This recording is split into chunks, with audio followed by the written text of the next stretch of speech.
My brothers and sisters in Islam, I'm just mentioning the most significant minor signs that we are encountering now, and a lot of us are living it and we don't even realize it, is that just in general, there is an imbalance in the whole world, imbalance in societies, imbalance in morals, imbalance in ideologies and methodologies, imbalance in nature, like imbalance in environment. You could see it. Global warming is one of them. But on a more subtle scale, the imbalance of our morals. Look at how much shame has lost its value. And it's all about, it depends how you look at it, they say. I see it this way, you see it that way. I see that marrying a dog and calling it my wife is a normal thing. You see it as not good, that's okay, we can still be friends. Yeah, okay, you can still be friends, but what's this? Are we human beings or what are we now anymore? Alhamdulillah, we ask Allah to keep us sane. Then you got people who believe that wearing clothes only should be when you're cold, or when you're sick, or just to look good. Otherwise you should take them off. And they think that we're crazy for wearing clothes, because God created us naked. Look at this insanity. Then they have homosexuals. A few years back, the world looked negatively against homosexuals. What's happened now in the past 10 years? They think you're the crazy one if you speak against it. You're crazy, you, not them, you. You've got a psychological problem. The other day I heard about, someone was telling me about this Miss Universe, and she was asked about homosexuals, gay people, and she said, I think it's unnatural.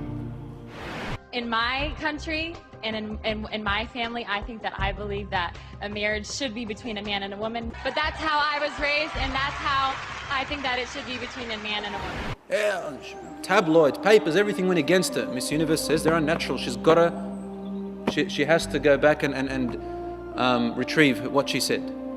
And she came up and said, look, if you want me to respect your values, you've got to respect mine. And anyway, your own president agrees with what I'm saying, Obama. President Obama also said in front of the public that I don't agree with homosexuality, it's unnatural. I believe that marriage is the union between a man and a woman. For me as a Christian, it's also a sacred union. But look at the world. It's like you're crazy now. The role of men and women have completely changed. I'm not talking about men helping women or women helping men. I'm talking about complete transformation. Complete transformation. The children take their friends closer to their hearts than their own father. This is one of the hadiths. The girl grows up and the boy to feel like they are the masters of their mother and their father, but especially the mother. Rasul sallallahu alaihi wasallam, وَتَلِدُ الْأَمَةُ رَبَّتَهَا. The woman gives birth to her master, girl or master boy. Because the mother is weaker, and so they boss her around. Disobedience of parents, enrage. Alhamdulillah, among the Muslims it's getting worse, but it's not that bad as much as those who don't have a way of life at all, the religion of Allah subhanahu wa ta'ala. They burn their parents, beat their parents up. I swear by Almighty Allah subhanahu wa ta'ala that only about, if I'm not lying, I'm trying to be precise here, about a week and a half ago, I received a phone call from a Muslim who tells me, I want to kill my brother because he keeps beating my mother up every time he comes in. 40-year-old, 37, 38-year-old animal who comes in and beats his mother up. The other day she said he poured 4 liters of orange juice on her head when she was asleep because he's sick and tired of caring for her. So he's meant to be her carer, and he's getting paid from the government to be her carer. And she says, he's my son, I don't want to put an intervention order on him. I don't want him to go into prison.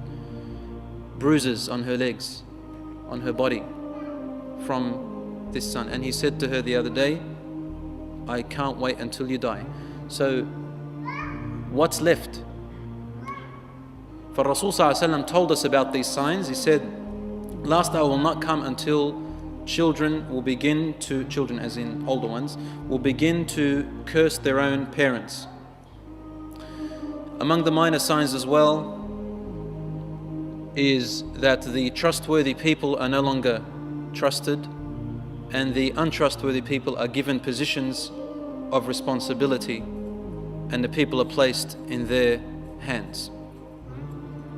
The liar is believed and the believer is the liar. We live in a world of absolute confusion, brothers and sisters. Rasul said, where the truth seems false and the false seems truth, and you don't know what's what. When Muslims fight each other, and he said, when that day comes, avoid them both, even if you have to live alone on a mountain, surviving on roots of trees. Fitan كَقِطَعٍ مِّنَ اللَّيْلِ مُظْلِمًا. Basically, lots and lots of confusion and mischief, morally, ideologically, and physically. And he said, Rasul ﷺ, كَقِطَعٍ مِّنَ اللَّيْلِ مُظْلِمًا, as if you are standing in a dark night and there are dark clouds above you, you don't know what it holds. And then he said, يُصْبِحُ الرَّجُلُ مُؤْمِنًا وَيُمْسِي كَافِرًا. The person wakes up in the morning a believer, and in the evening he's a disbeliever. وَيُمْسِي مُؤْمِنًا وَيُصْبِحُ كَافِرًا. Goes in the evening a believer, and in the morning is a disbeliever. In other words, Rasul ﷺ is telling us that people lose their faith immediately, very quickly. And we see this happening now, with the internet getting more and more famous and popular, and people's communication can be a good thing, but the communication has caused people who ever had a doubt in their head, they find that millions of other people have got the same doubt, and they feel more comfortable with that doubt afterwards. And for example, a lot of youngsters who, I don't want to give bad examples because we have youngsters here, but the point is, because of this global communication, the majority of the people have used it in a bad way, in a very bad way, and have become addicted to things that we could never have become addicted to a few years back before the internet came. Addictions to lust, addictions, like real addictions, like drugs and alcohol. They don't want it. They know it's bad, it's ruining their life, but they can't stop it.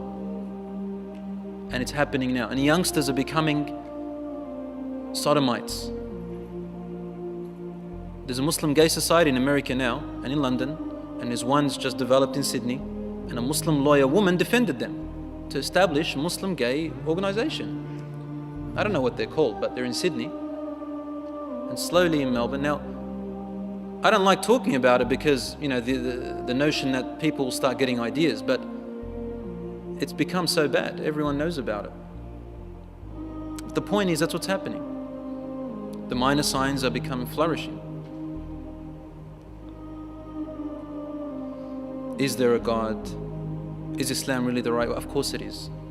But ignorance has become so bad. Rasul ﷺ told us when ignorance will be everywhere and the scholars will die more and more. Right to the point where the final end of these signs, minor and major, is that the Quran itself will be lifted off the earth. It will no longer be in the hearts or the minds. The hadith of Rasul ﷺ, that the Quran is lifted out from all the pages, if there is still internet, then it will be out of the pages, out of the minds. And it won't be taken away like you've memorized it and it will be taken away. No, it's with the deaths. Death happens and the next generation does not practice the Quran. And when you don't practice it, you don't memorize it. You probably memorize it, but you'll forget it. Why? The Quran is not there to memorize like a cocky, because you'll let go of it like that straight away. The Quran is memorized in practice, and that's how you remember it. Even if you don't know much of the Quran, once you practice its meanings, you will always refer back to the Quran. And so the Quran will be gone, because people will no longer refer to it anymore. Now, Rasul ﷺ told us there will come a time among the minor signs is that people will reject hadiths and they will only accept the Quran. They'll say, between you and I is the Quran. If it's in there, I'll take it. If it's not in there, I don't believe it. He said this hadith. And then what's going to happen after that? Then the Quran will be rejected. Now the hadith, which is our second of the primary sources, then the first of the primary sources, which is the Quran, will also be gone. Look at us today. We find in the Muslim homes, alhamdulillah, there's a lot of children who memorize. But do we put it in practice? Do we teach them its meaning? Alhamdulillah, send them off to Pakistan, good. Send them off to India to memorize the Quran, okay, good. But memorization without understanding will benefit nothing. Many of them came back. And where are they? I don't want to say. But Allah subhanahu wa ta'ala tells us He sent the Quran down to guide. Among the minor signs is that there will be people who will falsely claim that they're prophets. It's today, everywhere. The latest one that I know of is the Mormons. John Smith, he lives in America. He's meant to be a prophet. Why is he a prophet? Well, he wrote a book. He wrote a book, that makes him a prophet. And he has all good things in there. And many others. There was these other prophets that anyone can make a religion up. I guarantee every one of you over here, if you want to make a lot of money and you don't fear Allah, you want to do that, every one of you here has an opportunity to make millions. Just make up an idea and publicize it and you'll have followers. You will have followers. Wallah, you'll have followers. Anything, just make up anything. Alhamdulillah, we've already got followers of those who worship the cow, those who worship the sun, those who worship Satan, those who worship men. There are those who worship the genitals of human beings as well. There are those who worship the ants and the insects, and they worship whatever. You can have your own followers.